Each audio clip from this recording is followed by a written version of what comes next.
Bibiliya yavuze ngo icyo nzi neza nuko Imana yatangiye umurimo mwiza muri twe ari nayo izawusohoza.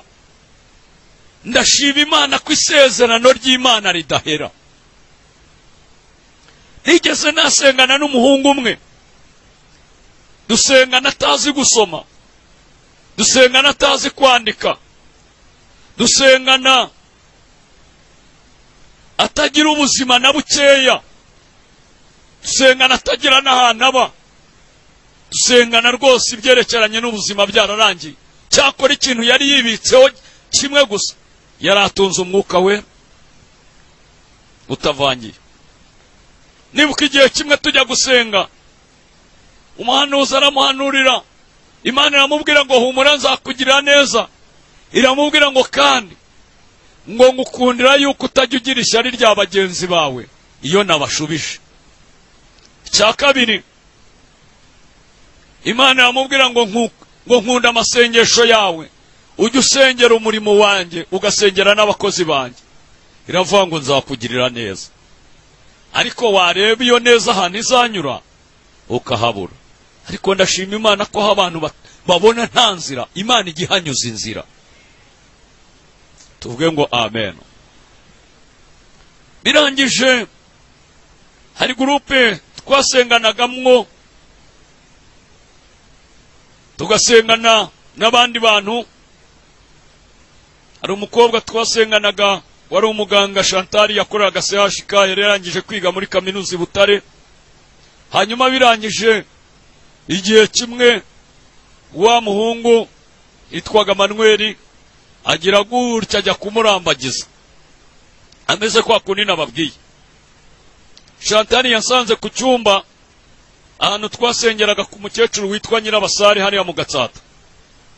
Araza arambwira ati muyobozi, nge muyobozi w'iyo gurupe, arambwira ati Manuel nutamuhagarika sinzagaruka muri gurupe. Ndamase Manuel ndamuziza iki? Arambwira ati vurema atubona Manuel ngo asuzugure. Ese yagusuzuguye gute? Atubona ngo aje kundambagiza, aturumva atansuzuguye. Hari igihe rero umuyobozi nawe abura ubwenge agatana. Ndangije nanjye ndamubwira nubwo se yabitinyutse, naho kumbi nakunyukizemo. Ndamaza nubwo yabitinyutse, abararize noneho bikomeye.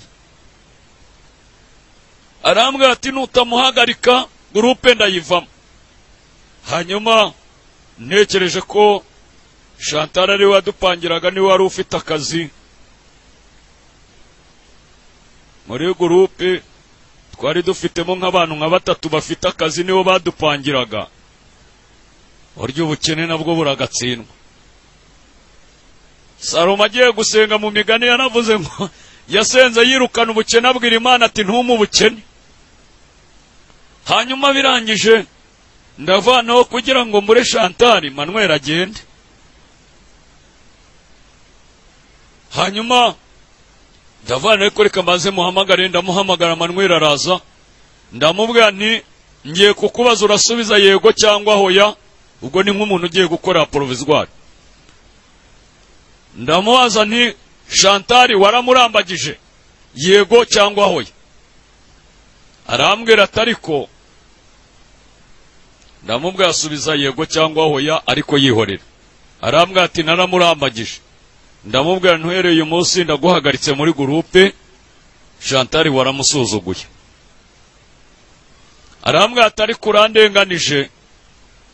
Ndamubwira nti ushogoje umuyobozi, ndongeye nanone ndaguhagaritse. Arambwira ati reka mvuge n'ubundi wampagaritse, ni nanone ndongeye ndaguhagaritse.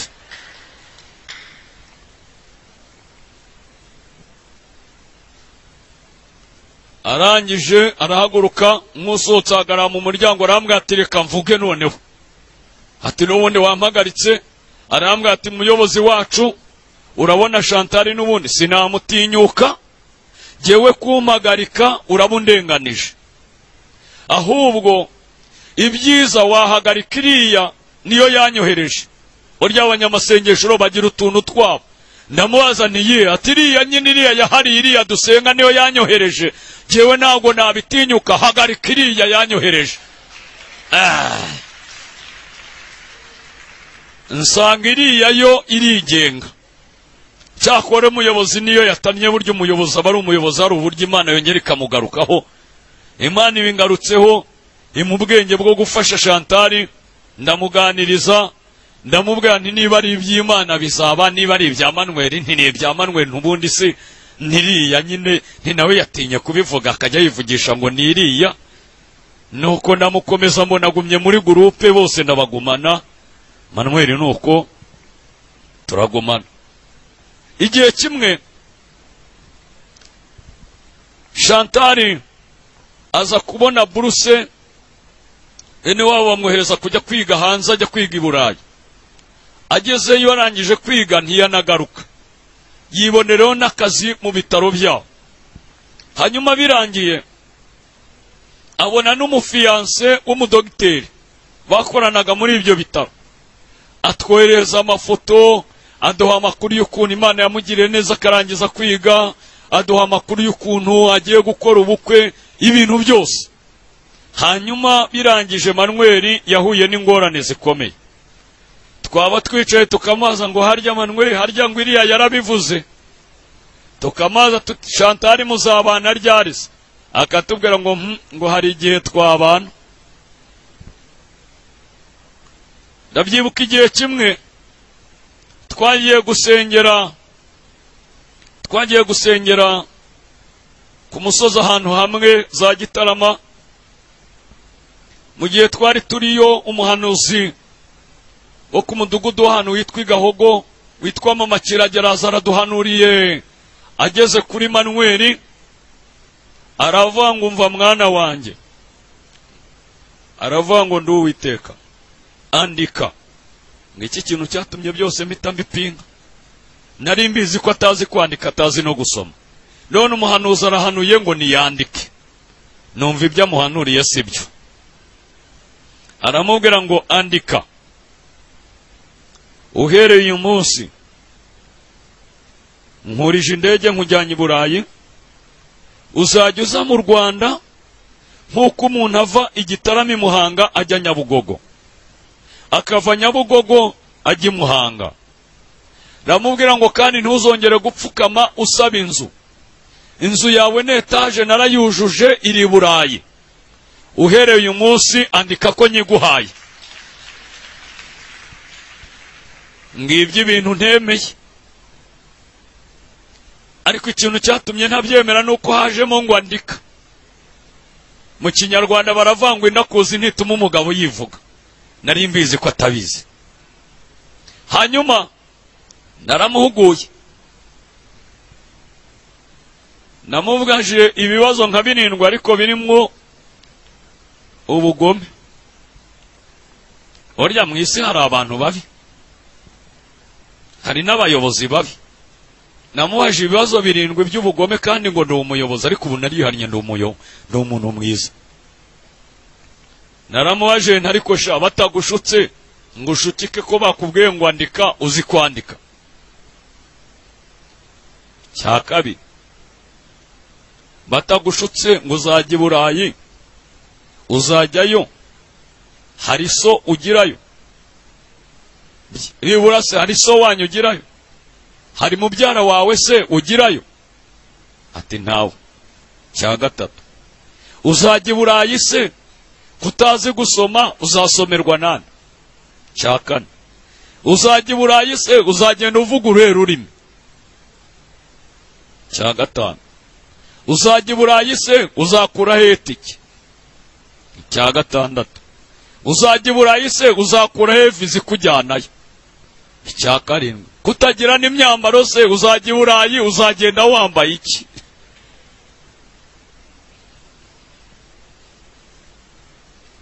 Arangije arandeba arambwira ngo hari igihe najyayo. Ndamubwanisha nti nujyayo nanjye nzajyayo. Burya rero abantu bazi kwiyemera. Nzajyayo se Imana ntiyanambutseho turi kumwe ikandenga ikagenda ikajya kubibwira Manuel kandi nanjye turi kumwe? ariko reka mbabwire bene data ikintu nshimira Imana. Sifa kwa Mungu. Ndashima Imana ko Imana igiye kuvugana n'umukristo idaca ku mudiyakoni. Ndashima Imana ko Imana igiye kuvugana n'umudiyakoni idaca kwa mwarimu. Ndashima Imana ko Imana igiye kuvugana na mwarimu idaca kwa pastor. Ndashima Imana ko Imana igiye kuvugana na pastor idaca kwa mushumba. Ahubwo birasobanuye ngo mu mahanga yose uyubaha agakora ibyo gukiranuka, Imana iramwemera ikaza ikavugana nawe itanyuze muri iyo protokoli. Sifa kwa Mungu. Birangije igihe kimwe baradutumiye muri paruwasi ya Runda. Icyo gihe paruwasi yaborwaga n'umushumba witwa Dukuzumuremyi Theogene. Ubu ni umukuru w'itorero hano muri paruwasi ya Nyanzari kandi yazanakorera hano. Niwe wayoboraga iyo paruwasi. Baradutumiye mu giterane cy'abaririmbyi ba paruwasi yose cy'iminsi 2 dukozeho umurimo w'Imana. Birangije ngiye kumva numva turi ku munsi wa 2 w'igiterane, umuhanuzi barahanuye ndamwibuka umukobwa w'umwarimukazi muri primaire ku mudugudu ahantu bita Igihara. Aravuga ngo nimwumve mwabashyitsi mwe mwaturutse i Kigali, ngo harimo umwe ngo njyanye i Burayi, ngo narabivuze, ngo narabigambire no kubikora ndabikoze. Sifa kwa Mungu. Ndangije aho nicaye kubera ko ari gihe umuyobozi wa groupe Davan ubwo nigewe.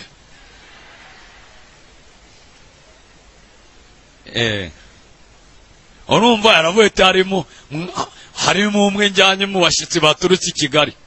Davan ubwo nigewe.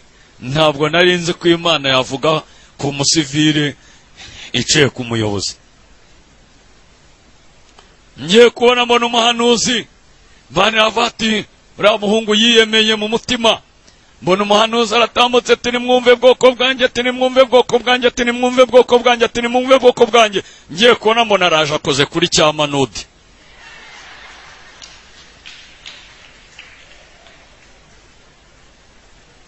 Aravuga ati mwana wanjye ni we twavuganye, ati kandi ibintu twavuganye mwana wanjye ndacyabyibuka ntago nabyibagiwe.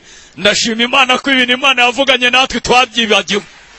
Ibintu Imana yavuganye nawe ntago yabyibagiwe. Ariko tuvuge ngo amen.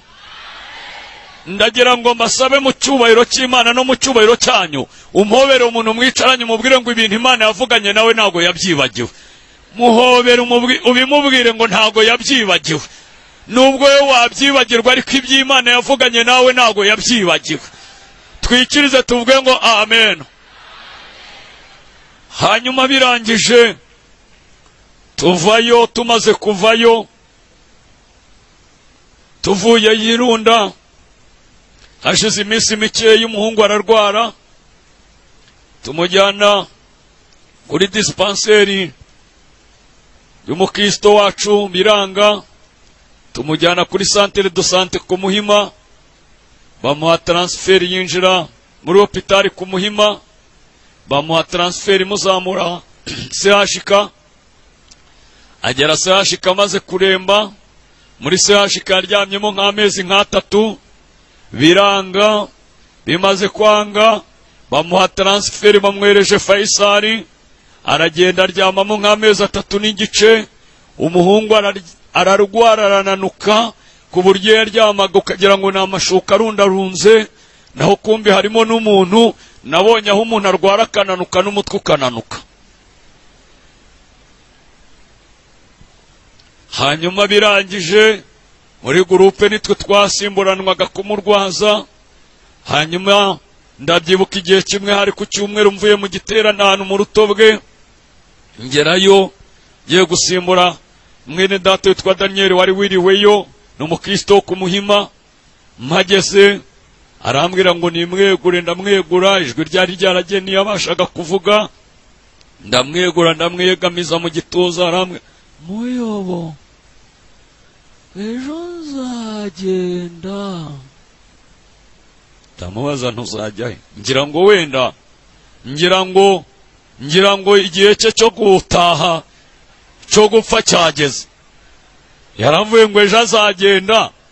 Ngira ngo wenda umwuka wera yamusuye amubwira ko ejo aribwo azapfa. Ndamubaza ntese nijuru Imana yari kweretse se? Ntiwabonye abamarayika baza kugusanganira? Arambwira hoya, urabona Imana yari yaravuze ko nzajya Burayi, none ejo nzagenda.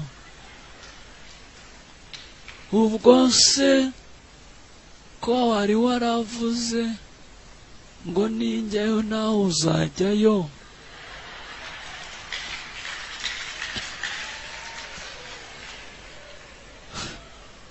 Ubwo nawe ejo uzagenda.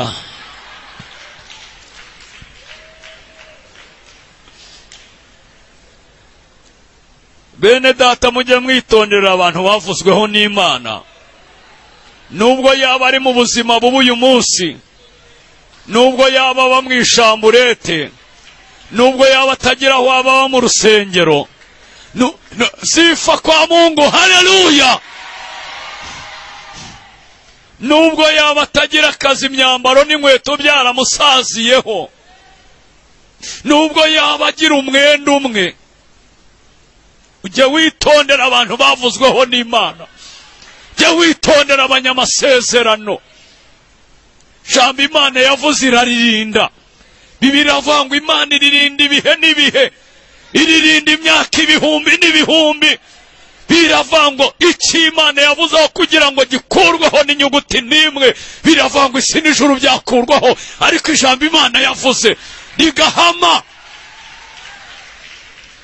Bibiliya iravuga ngo urufatiro rw'Imana ruracyahagaze, kandi rwanditsweho aya magambo avuga ngo Uwiteka, Uwiteka, Uwiteka, Uwiteka, Uwiteka, Uwiteka azabe urufatiro rw'Imana, rufatiro rwanditsweho abavuganye n'Imana, rufatiro rwanditsweho abanyamasezerano, urufatiro rwanditsweho ababana n'Imana.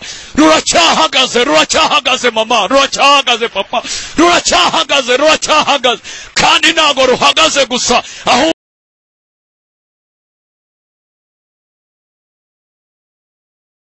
Uwiteka, Uwiteka abangaba arabazi. Niyo baba ari imfubyi Uwiteka arabazi, niyo baba abapfakazi Uwiteka arabazi, niyo baba batagira shinge na rugero Uwiteka arabone. Tuvuge ngo amen, haleluya. Hanyuma birangije arambwira ngo nindebe, arambwira ati ni wowe uzi gusoma, reba impapuro aho ngaho ngusoma urebe. Ndareba impapuro, ndareba se ngewe nize ubuganga, ko abaganga nabo bagira systeme bandikamwo umuntu w'umupipo nkanjye utamenya ibyo ari byo. Hanyuma birangije hari umuganga dusengana, n'umukristo wa Kimihurura, ndamuhamagara korera Faisal, mubaza ibyo bintu ibyo ari byo. Arambwira ati nta makuru mbifiteho. Mpamagara undi muganga nanone ukorera Faisal nawe dusengana, n'umukristo wo ku Gasave, ndamubaza. Arangije niwe wampaye amakuru. Hari abaganga b'aba specialiste bari baraturutse i Burayi, igihe cyabo cyo gutaha cyari kigeze.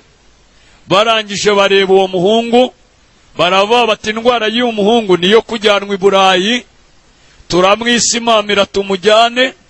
Bajya muri minisante, bajya gusaba ibyangombwa, bamushakira ibyangombwa.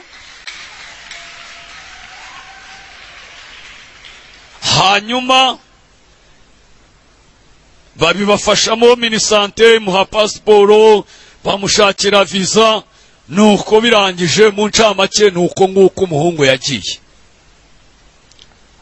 Buracya mpamagara bene data dusengana, turagenda turamuherekeza. Twageze Faisal mu masaha 7, agomba kugenda n'indege yo mu masaha 9.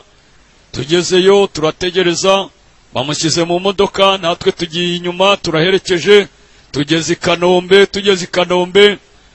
tugeze ahantu noneho tudashobora no kongera no kumukoraho, ari uguhagara ahantu hejuru iriya, ari ukurunguruka nka kwa kundi Bibiliya ivuga ngo nitugera uwo mwijuru ngo abamarayika bazajya barunguruka babaza ngo abo ni bande kandi bavuye hehe. nanjye narungurukiraga ahantu hejuru nkajya ndeba. nuko birangije baramuteruye bamushyize mu ndege. najya mbaza ngo azagenda yambaye iki, muca intege, burya ibyawe Imana izo ko izabigenza. Sifa kwa Mungu. Ntiyagiye yambaye igipantaro cya Faisal n'igishati cyabo.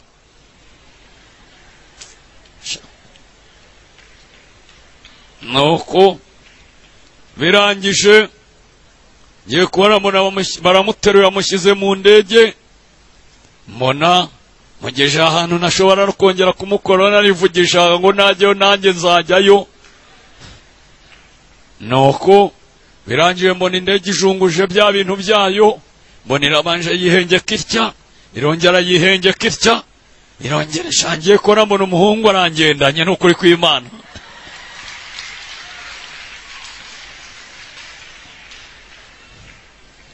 tuvuge ngo amen, twikirize haleluya. hanyuma Bibiliya mu mubwiriza aravuga ngo nk'uko utamenya uko amagufa y'umwana akura mu nda y'umugore utwite, ntumenye inzira z'umuyaga, ntumenye ububiko Imana ibika mu rubura. Sifa kwa Mungu. ntumenye aho Imana yirirwa iyo bukeye, ntumenye aho Imana irara iyo bwije. Sifa kwa Mungu. Bibiliya iravuga ngo ni nako udashobora kumenya inzira Imana izanyuramije gutabara umuntu wayo. Ariko mwamvugira ngo haleluya. birangije aragenda naho kumbi Imana nyiribihe, Imana nyiribiremwa ihamagara inyenyeri ikazita amazina, yimura imisozi itabimenye, yavuganye nawe ikavugana nanjye. ifite inzira, muvuge ngo ifite inzira. ariko haleluya, haleluya. naho kumbi bamujyanye muri bya bitaro Chantal akoreramo. baragiye bagezeyo, yakiriwe n'umufiyanse wa Chantal, wa mudogiteri bari hafi gukorana ubukwe. birangije aramuhamagara ngo ni ibitaro binini sindageraho, sindarenga hirya ahangaha. numva ngo ni binini. birangije aramuhamagara ati hano haje mwene wanyu wo mu Rwanda. Chantal ngo araza asanga igihungu aho kiryamye kikubakubye ku gatanda, cyararangiye. muri ya mvugo y'iki gihe babyita kujogoka, cyarajogotse. birangije ngo arakireba abona ni cya manudi. aho kugira ngo bashake umuti wo kumuvura, ngo arangije gira hino sha, ngo abagifashe ku rutugu aho kiryamye, ngo aravuga ngo sheri, ngo bya bindi nabyemeye, sheri bya bindi nabyemeye. ariko haleluya. igende cya gihungu na cyaho kiryamye, ngo kigiye kumva ibintu, cyumva hari ibintu biturutse mu kirere, cyumva hari n'ibindi biturutse hasi. mu kigiri kibabyita ibipatosi, patosi ni imbaraga z'umwuka. Sifa kwa Mungu. ngo agiye kumva yumva ibyo bintu by'ibipatosi birahuriranye, bimwe biturutse hejuru n'ibindi biturutse hasi, bihurira muri santere yitwa umutima. ngo agiye kumva yumva biramuteruye, bimuvanye kuri ka gatanda, atangira kurashya nk'inkoko ishaka aho gutera. arabati kuku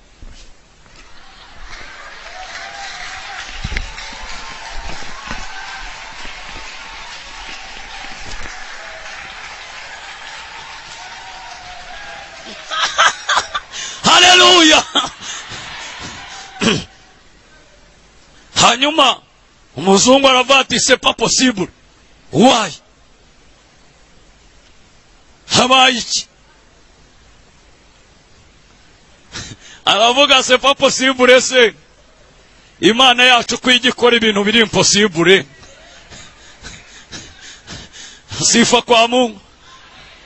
birangije Chantal aravati uyu muhungu ni wacu mu Rwanda, yarandambagije ambwira ko ari Imana yabimubwiye.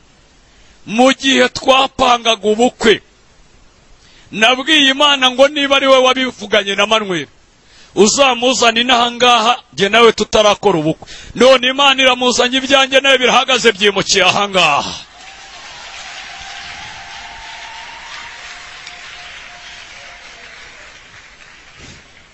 Nanjye reka mbaze nk'aba bandi nubwo atari ibyanjye, umuntu wese agira ibintu bye. Imana irakora cyangwa ntabwo ikora. Sifa kwa Mungu. Hanyuma birangije wa muzungu ngo aravuga ati iby'Imana ishyigikiye ntabwo ari byo wabitesha agaciro. Ya nzu yanjye etaje twari kuzabamo ndayibihereye muzayiberemo.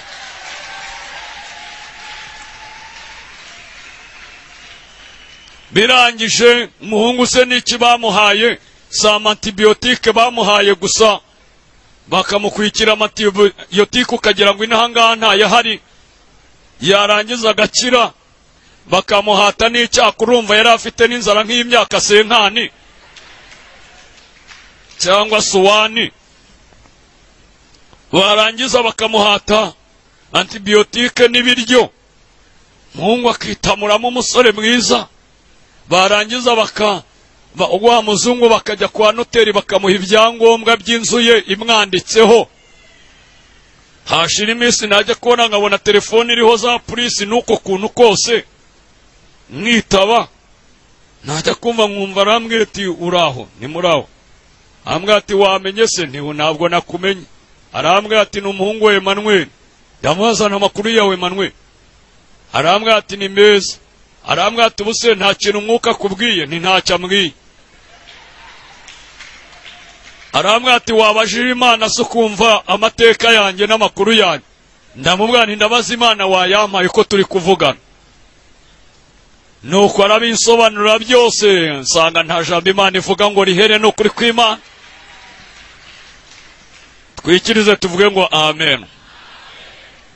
Ubu batuyeyo sha reka mabwire igishoro gikomeye ni umwuka.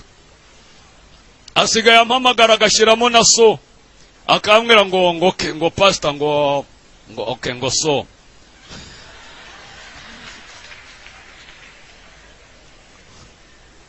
Sifa kwa Mungu. Haleluya. Birangije arambwira ati wanyigishije gusenga. Nabaga mu nzu ya mama Madede iruhande rw'urusengero rwo ku Muhima kuri ADPR. Hanyuma birangiye arambwira ati wanyigishije gusenga, shaka hano ikibanza nkuguriye ikibanza ngoho dufaranga wubake. Buriya rero mubona ku mugoroba i Kigali amatara yaka, burya haba harimo n'iryange riba riri kwaka. Nyesha Manuel haba harimo n'iryange Nyesha Manuel n'Imana bafatanije. Ariko haleluya, haleluya. Imana irakora cyangwa ntabwo ikora?